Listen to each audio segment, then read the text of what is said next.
En ce qui concerne ici la petite barbichette, je vais masquer tout ceci, juste pour avoir la grille, vous voyez qu'on voit la grille.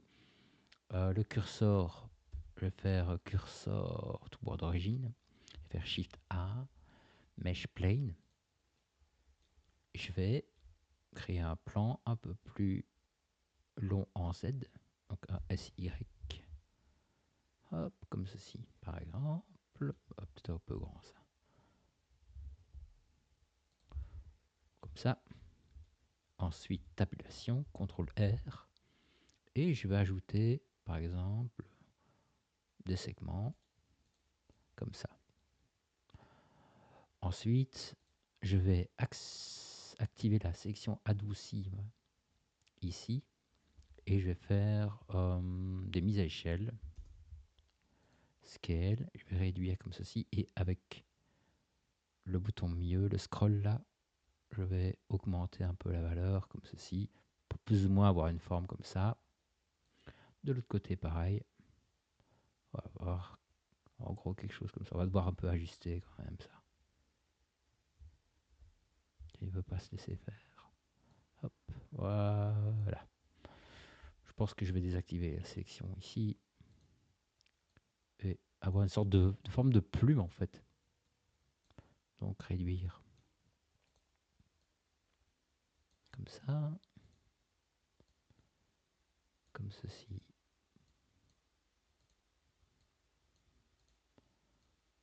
Voilà, bien. Là-dessus, je vais ajouter un CTRL R sur le milieu et je vais déplacer le sommet qui se trouve là. Donc avec Move, et je vais le déplacer avec une sélection adoucie. Voilà, je rendrai un truc comme ça. Puis je vais faire pareil, mais je vais désactiver la section adoucie. Comme ça.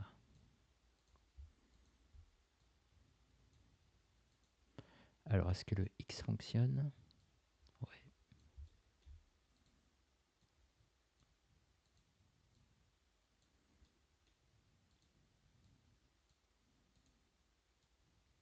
Voilà.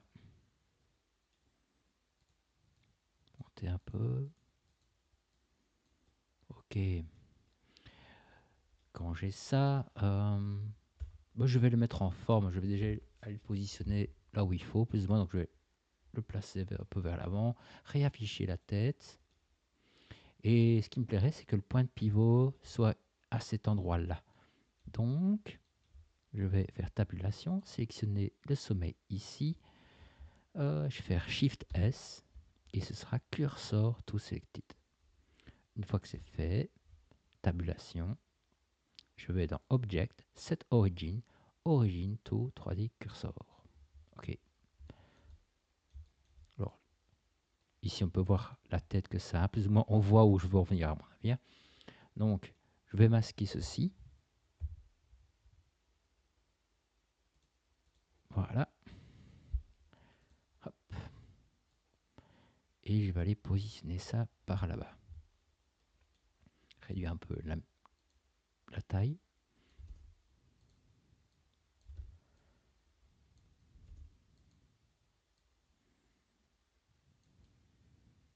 Ok.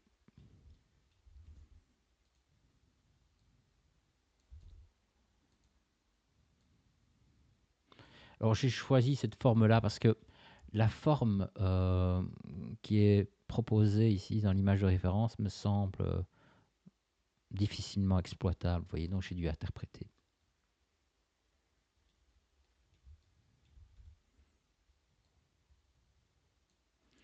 Donc ici, je vais peut-être prendre un peu la sélection adoucie et déplacer. Genre comme ça. Avoir une courbe un petit peu plus importante sur le dessus. Là-dessus, je vais essayer venir en arrête, sélectionner avec Alt et Shift le milieu et faire un CTRL B pour faire un petit bevel là-dessus. Comme ceci par exemple. Et une fois que c'est fait, ce serait pas du luxe de se mettre à Generate, Solidify. Je vais isoler la pièce avec le slash et thickness. Alors, avoir une petite épaisseur comme ceci. Ensuite, je vais faire Generate, subdivision surface, mettre une valeur de 2 par exemple. Je fais un clic droit, Shade Smooth. Et voilà, on a un truc, à mon avis, on peut quand même passer à niveau supérieur ici. Voilà, et là, on a notre base. Alors le tout, ben, ça va être de dupliquer la forme X fois. Voilà, je vais prendre par ici, réduire un chouïa, faire une rotation, et je vais essayer de couvrir le blockout ici. Et quand j'aurai un placement un petit peu meilleur, eh bien, je pourrais aller en sculpting, ajuster, avoir des formes un peu plus douces.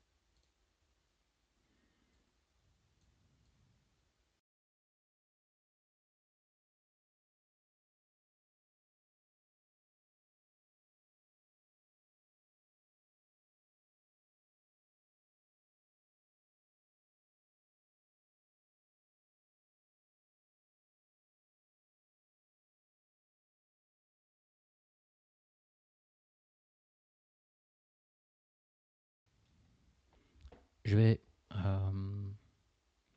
laisser ça comme ça pour le moment et je ferai sûrement un mirror par après. Donc ici en sculpting, je vais ajuster un peu.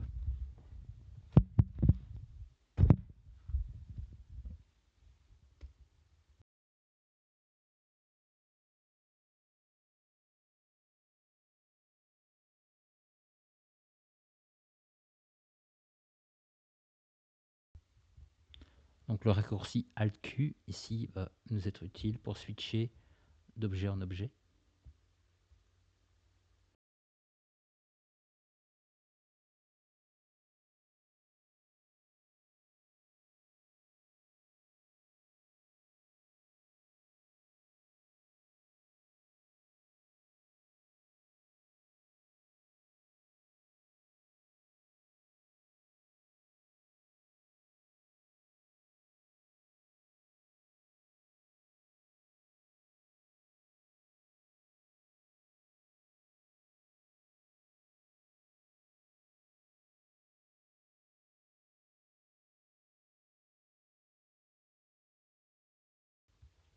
Maintenant, je vais faire des mirrors.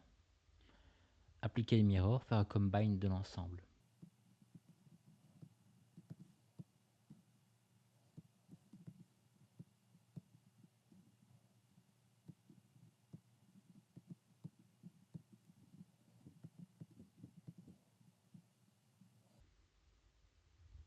CTRL J.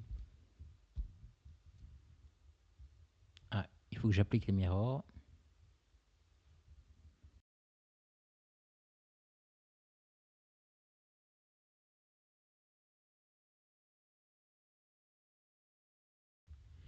Et là, ce qu'on peut faire, c'est donner une forme un peu plus élancée, un peu moins symétrique.